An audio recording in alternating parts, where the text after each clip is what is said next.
This is just a clip from my full Movie Day Chronicles vlog. If you'd like to go watch the full thing, that is posted on the Findawg Rewinds channel. Or if you'd just like to watch this clip about this specific movie, then you can stay here. Hello, hello, hello, people. Hello. Just got out of AMC, as you can see back here. Well, barely. The sun's kind of bright, but just finished watching The Materialist with Dakota Johnson, Pedro Pascal, and Chris Evans. I thought it was going to be more like a rom-com type movie. I didn't expect it to be as deep or as emotional as it was. Honestly, there was comical moments in the movie, but I really wouldn't consider it a comedy. I would consider it more a romantic drama. Because the story is about this matchmaker who runs into Pedro Pascal and starts dating Pedro Pascal. But at the same night she met Pedro Pascal, she also runs into her ex, Chris Evans. So there's kind of this love triangle type of thing going on throughout this whole movie. Sort of. She's not juggling the two men, really, but there does still end up being like this love triangle aspect a bit. But yeah, it is very, very real life, very raw emotion in the entire film. It brings out this raw emotion that just, oh my gosh, I did not expect to tear up or cry as much as I did in this film. And it was all pretty much towards the end, too. There were moments, it juggled back and forth, honestly. But towards the end, I did tear up and cry. Because it does have this very serious tone and story about dating and relationships and people being too materialistic, hence the name. People are just too judgmental, too materialistic these days, and not dating as much. The loneliness epidemic is just out of hand. But yeah, this movie dives deep on serious dating and relationship settings, and brings, I don't even know what I'm trying to say, brings real shit to the big screen. All these just themes and settings that are really going on, men feeling lonely and not finding a connection, or women not feeling valuable or loved enough. No one feels loved enough anymore by significant others, or just people aren't dating these days. And I see it a lot on YouTube, people talking about the Gen Z dating generation, or the loneliness epidemic. I've seen a lot of videos on YouTube about all that stuff, and this movie actually dives deep into those tones and those themes, and it gets emotional. It doesn't shy away from the thematic story telling that it, like, the story that it's trying to tell. Like, it doesn't shy away from anything that it's trying to point out. Like, they are very secure in what they're trying to tell you. It's just everything I was hoping for. Like, it is a very distinct. All these movies that I'm watching today have like these very distinctive tones and themes. The first one with Life of Chuck telling you just to take a moment, live life at your fullest, just, live life. And this one, which also Life of Chuck also mentioned everything is math, or math is everything. And in this film, the one thing that math is not is love. Love is math is not math, or math is not love. Like, you cannot use math to try and find love. Love is the one thing in this universe that math is not included in, or should not be included in. Like marriage, they even say it, marriage is a business deal, but love should still be on the table. It should always be surrounded by love. Love should be in the center of everything. And that is the theme, that's the story that I believe that this movie is trying to tell. But yeah, I am in love with the two movies that I've watched today so far, and I am very, very excited to go watch the next movie that I'm about to watch. Which, what time is it? Yeah, it's probably about time for me to go in there and set in the IMAX and watch these ads. So, yeah, I'm gonna go get pumped and go get ready to watch the live action How to Train Your Dragon in IMAX.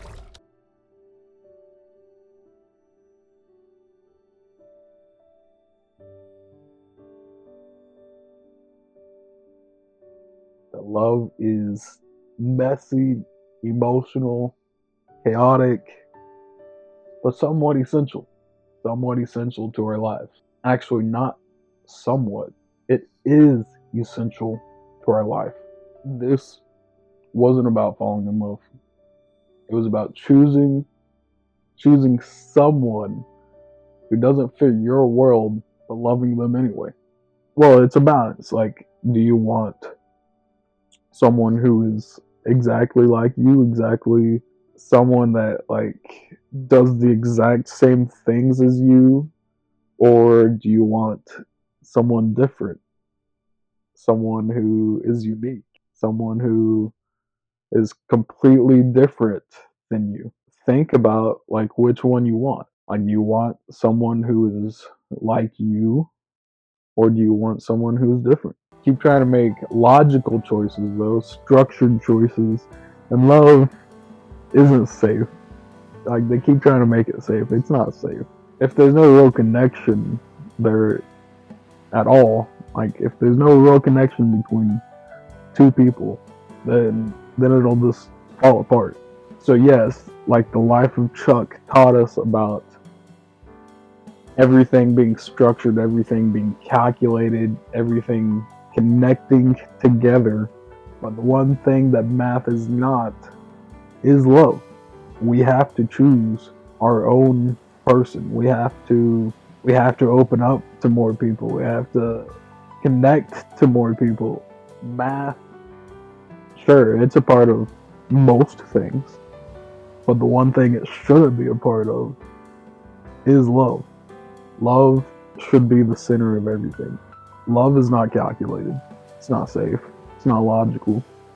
It's it's messy. It's really messy. Let's take a moment to talk about the actors, the casting of this film, though, because I've heard a lot of complaints. Like I've been watching a lot of movie reviews past 2 or 3 days after watching The Life of Chuck, The Materialist, and the live action How to Train Your Dragon. I've heard quite a few complaints about all of them, but the most I've heard complaints about is The Materialist, and it seems that not a lot of people are agreeing on this movie and whether it's a good movie or not. But I think it is brilliant, and I think the casting is brilliant. Dakota Johnson, yeah, she can be, here and there with the movies she chooses, like Madam Web. I've enjoyed her in most things she's been in, like the Peanut Butter Falcon with Shia LaBeouf, or of course any of the 50 Shade movies. I've seen those. Madam Web was, I mean, it was an experience, that's for sure. I can't really say much else about it, but it was definitely an experience. But in this movie, Dakota Johnson, uh, like she's emotionally locked down in this film. She like there's no stopping her. Like she is as confident as can be in this film, and yeah, her emotions are just like completely locked down. But that's what makes the film hit a lot harder, because when you do meet the two guys, Pedro Pascal and Chris Evans, Pedro Pascal brings on this charm that I've never seen before from anyone. He is so charming in this movie. Actually, while editing the first half of this review, I could see myself getting flustered and about to fall out of my chair while talking about Pedro Pascal. Um, and then, of course, Chris Evans. He was the most surprising of this film. I wasn't expecting to see Chris Evans play like some ordinary poor person that is just trying to make ends meet and living paycheck to paycheck like a majority of people. So to see Chris Evans play that role is quite astonishing. It's quite astonishing. It was pretty soft. He was pretty quiet throughout the film. It did feel a little out of place, because he's not like that role, so it's kind of out of place. But um, there aren't any villains in this movie. There's no antagonist or anything. It's just people trying to live life and either find a connection with people, or find a connection with someone new, or someone that you had in your life before but kind of separated. Yeah, and just like balancing out life. uh, it's it's really great. This movie is phenomenal, and the casting for it is also really great. Now, the director, I have heard of Celine Song, but I have not watched Past Lives yet. I may eventually for the channel. I may react to it eventually. But yeah, I have not seen her first film, but this is her sophomore film, I think. Her second film that she's directed. I've recently found out that her husband is the writer of The Challengers that came out like 2-3 years ago. So yeah, like this couple is, it's strange, but I think the first movie of hers, Past Lives, is about a love triangle throuple type of relationship as well. And then of course Challengers deals with a love triangle between two best friends, and this one girl that they end up befriending. That was a crazy movie, by the way. But then, yeah, this one, The Materialist, also deals with a love triangle. So who knows what's going on there in their relationship? It's great that we're finally getting. I wouldn't consider this a rom com, but we're finally getting romance dramas back. Some more romantic movies because they have not been coming out as frequently as they used to. Because I went and watched that Florence Pugh and Andrew Garfield movie from A24. What was that called? We Live in Time, I think is the name of that movie. I did watch that, but I wouldn't really consider that a romance comedy either. I would consider it more like a romance drama, not a comedy. So what's the last rom com, like true rom com I watched? Oh, I know what it was. It was No Hard Feelings. That's what it was. No Hard Feelings with Andrew Barth Fieldman. Yeah, that was actually really funny. I would consider that a rom com because it was about 50% comedy, and then um, honestly, it wasn't really about romance. It was just about, I don't know. It's kind of a weird relationship those two have. Because she's like 30, but she gets hired by his parents to date him. Uh, so yeah, it is a rom com, I guess, but it's a weird situation. But that was a really funny movie. Uh, I wouldn't really consider this one a rom com, but it was great, and the writing of the film was great. Every silence in the film, like there was a lot of silent moments in the film, and every silence in the film, like hit just as much as if there was dialogue in those moments. Like every glance we see from either Pedro and